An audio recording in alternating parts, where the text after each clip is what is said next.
Lepo pozdravljeni na današnji tiskovni konferenci, v kateri bomo predstavili sklepni govor, ki ga je imel papež Frančišek na srečanju za zaščito mladoletnih v cerkvi. Srečanje je potekalo od 21. do 24. februarja v Vatikanu. Na njem je sodelovali okoli 190 udeležencev, bili so vsi predsedniki škofovskih konferenc ter vrhovni redovni predstojniki in predstojnice, pa tudi nekateri laiki. Srečanje je sklical papež Frančišek, ki se ga tudi sam vse dni udeleževal. Ob koncu je imel sklepni govor, ki bo pripomogel k globljemu poznavanju in temeljitejšemu ozaveščanju o vprašanju spolnih zlorab in o zaščiti mladoletnih. Dokument nam bodo predstavili ljubljanski nadškof metropolit Stanislav Zore, dr. Andrej Naglič, član ekspertne skupine za reševanje primerov spolnih zlorab pri slovenski škofovski konferenci, ter Rafko Valenčič, urednik zbirke Cerkveni dokumenti. Pa bi najprej dala besedo vam, gospod Nadškof, vi ste se srečanja v Vatikanu 3-dnevnega tudi sami udeležili. Kako ste ga doživeli in predvsem, kako vidite ta govor papeža? Dobar dan vsem, ki ste se udeležili te tiskovne konference in te predstavitve papeževega sklepnega govora na srečanju za zaščito mladoletnih v cerkvi, ki je, kot smo slišali, potekalo od 21. do 24. februarja v Vatikanu. Kot rečeno, je bil papež zelo dejavno navzoč na celotnem srečanju, kar seveda ne pomeni, da je posegal v besedo, pač pa bilo je jasno, da zelo intenzivno spremlja celotno dogajanje. Sam se je oglasil 4-krat, najprej čisto na začetku, kjer je pozdravil in uvedel udeležence v samo delo na srečanju in nas povabil k odkritemu, odprtemu govoru s paresijo, kakor on rad reče, in seveda tudi konkretnosti, glede na to, da ljudje pričakujejo konkretne odgovore na svoje vprašanja. Drugič se je potem oglasil po govoru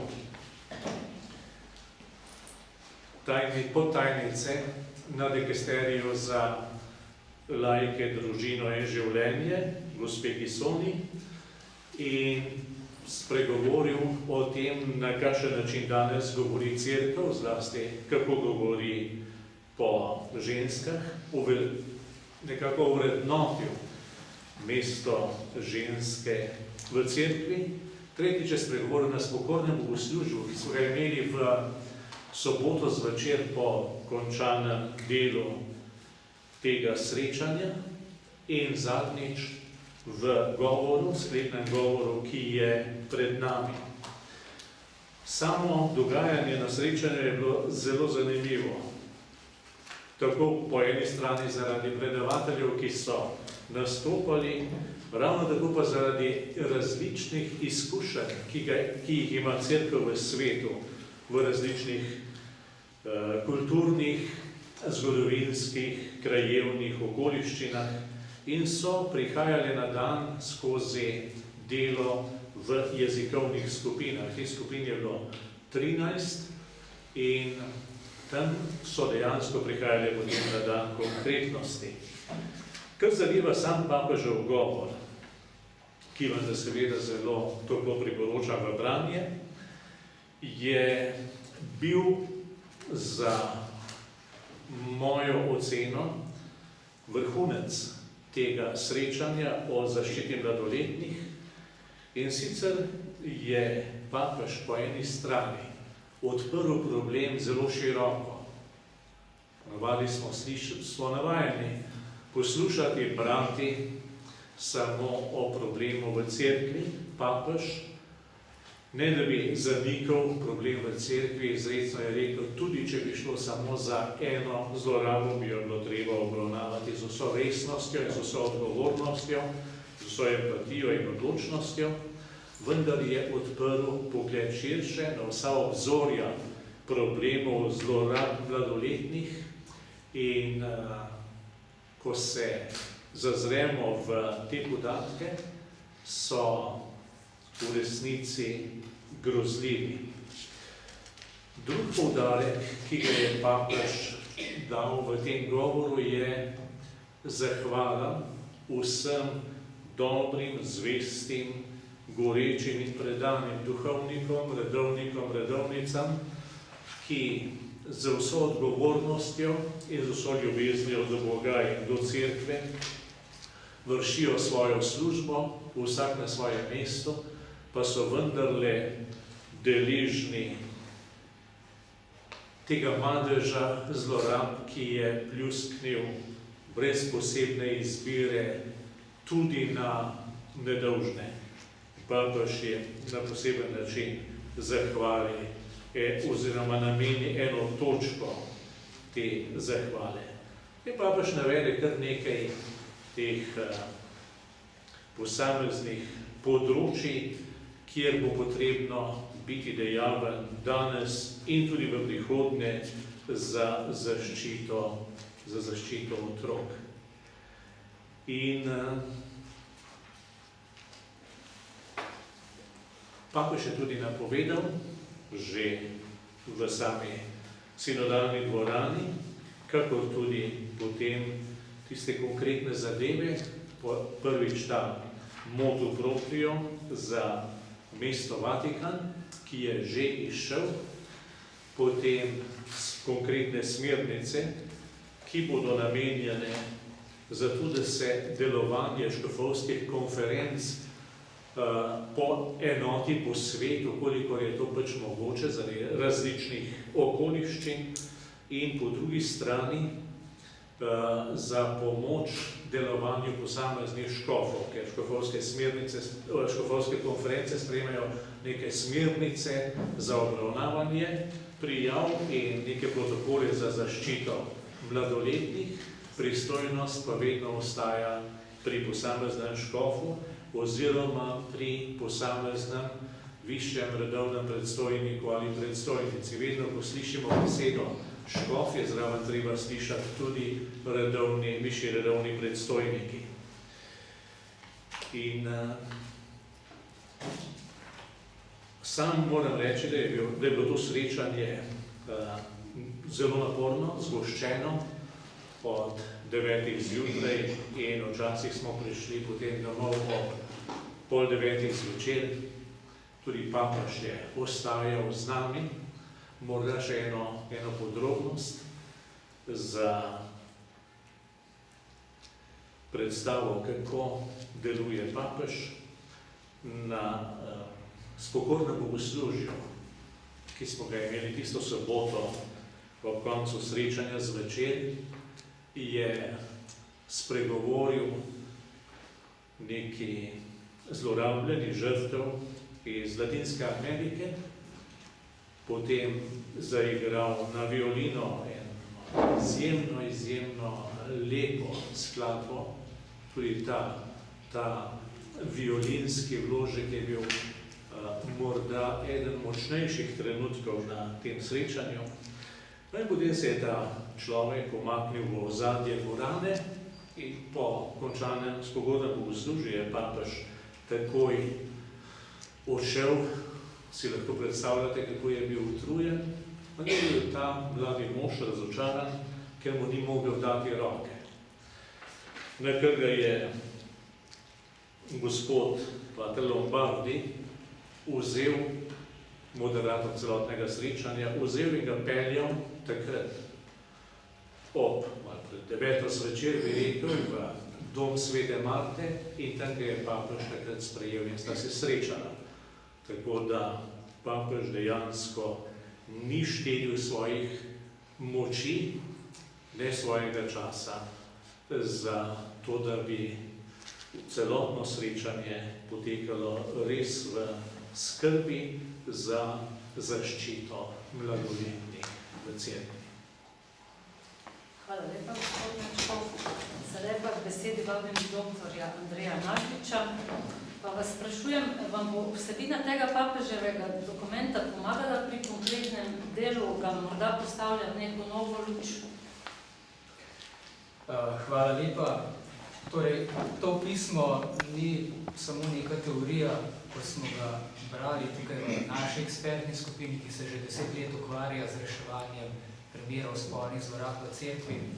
Ampak vidimo, da so notri tudi kar neka precej konkretna navodila in vsaj zelo jasne usmeritve, kako naj razni cerkveni organi ravnajo, ko se soočajo s temi šokantnimi primeri.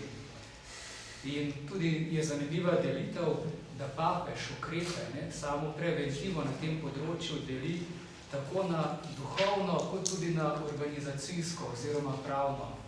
Niso dovolj samo neki organizacijski pravni ukrepi, kako se s temi kaznivimi dejanji soočamo, ampak je potrebna tudi tista duhovna razpoložljivost. In papež kar direktno tukaj govori o vplivu hudega duha pri vseh teh dejanjih.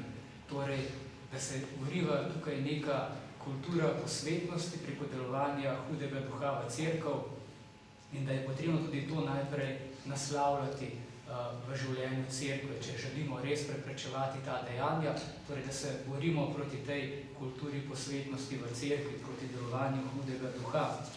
Zato ni presenetljivo in tudi na tej osnovi v medijih je bilo to prisotno, je bilo precej znano, da je Sveti sedež ustavil sprejem kodeksa, novega kodeksa Ameriške škofovske konference, kako ne bi se na tem področju temeljiteje zoperstavljali kaznivim dejanjem, ker je bilo v tistem dokumentu preveč pravnih organizacijskih ukrepov in premalo razmisleka tudi o tej duhovni komponenti samega boja proti zlorabam. No, papež, ko predlaga sedaj nek poglobljen pristop k naslavljanju kaznivih dejanj spolne zlorabe, tukaj ubira celosten pristop.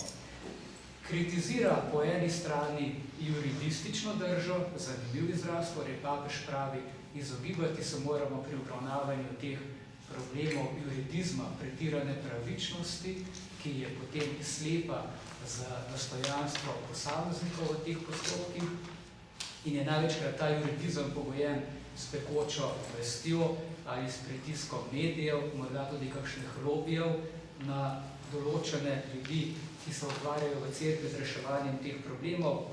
Po drugi strani pa se moramo tudi izogibati obrambne drže. To je tisto, kar je bilo v preteklosti zaradi same kulture velikokrat zelo prisotno, da se je te zadeve nekako vsaj miselno pometalo pod preprogo, torej da se o tem ni želelo govoriti, da je bil prisoten sram, da enostavno se ni verjelo, da je to v cerkvi res prisotno.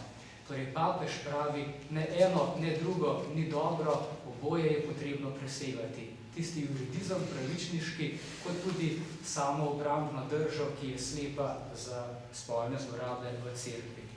No in samo pismo potem je konkretno tudi v pravnih ukrepih, vidimo, proti spolnim zlorabam.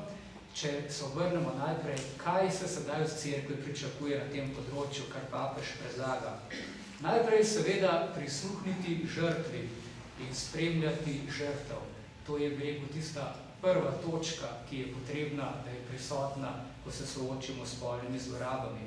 Potem seveda tudi prijavljanje storilcev, prijavljanje teh kaznivih dejanj državnim organom. Tudi tukaj vidimo en velik premik, ponoven razmislek o tem, da je to res na mestu, torej, da je potrebno tudi, da civilne oblasti so dejavne pri reševanju spolnih zlorab.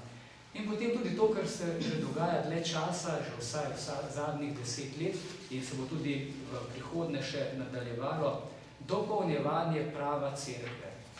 Torej, cerkev vedno znova bo tudi tukaj spreminjala svoje zakonske norme, kako se soočiti s spolnimi zlorabami. V preteklosti smo že zaostrili kazenske sankcije, podaljšali so se zastaralni roki. Vemo, da imajo razne skupine, zlasti ekspertne, ki se ukvarjajo s tem področjem, tudi svojo pravno podlago za to delovanje. In tudi škofovske konference so na ta način vedno znova poklicane k temu, da razmišljajo, kaj lahko se še na normativnem področju tudi naredi, da se ustrezno in učinkovito lahko ukrepa v primeru spolnih zlorab. Papež pa naslavlja tudi apel na širšo družbo, kako se soočiti s spolnimi zlorabami in najprej izpostavi krepitev zavesti, da so spolne zlorabe povsod prisotne, da niso prisotne samo v cerkvi in da je pravzaprav slabo, če reduciramo naš boj proti spolnim zlorabam samo na cerkev, ker s tem bomo zanemarili veliko žrtev in bo veliko primerov ostalo prikritih in bo škoda za družbo velika. Torej, vsi smo poklicani k spremljanju in k opozarjanju na te pojave, kjerkoli so. To se mi zdi je ena prvih točk, ki jo papež izpostavlja za širšo družbo. In potem tudi papež izpostavlja, da je potrebno v širši družbi širšimi prizadevanji omejevati škodljive pojave, ki tudi pripeljajo potem v neki fazi do samih spolnih zlorab, do teh kaznivih dejanj. In to je zagotovo razširjanje pornografije in tudi spolni turizem papež omenja. Torej, vse to so neki pojavi, ki imajo vpliv tako na cerkveno življenje, posredno ali neposredno, kot seveda tudi na splošno družbo. Zaključimo lahko tako pregled tega sklepnega govora, da čeprav je statistika na strani cerkve, tudi to papežovo pismo je bogato z opomnami, ki prinašajo statistiko, torej da ko gledamo prijavljene primere, pa primerjamo te prijavljene primere z ostalimi prijavljenimi primeri, cerkev tukaj ni v vrhu, da bi bila tukaj res neka takšna velika koncentracija spolnih zlorab. Ampak kljub temu, stanje stalne pripravljenosti je na mestu za cerkev. Cerkev bo morala biti tudi v prihodnje stalno pripravljena, ne glede na vse ukrepe, ki jih izvaja, da te pojave hitro odkriva in da jih potem preprečuje, da ustrezno pomaga žrtvam, da sankcionira tudi storilce. In da je alarm pravzaprav vsak primer, ki se pojavi. Nismo potem zadovoljni s tem, saj je statistika ugodna, saj teh primerov ni več veliko ali so to starejši primeri, ampak alarm se mora v cerkvi sprožiti v vsakem primeru.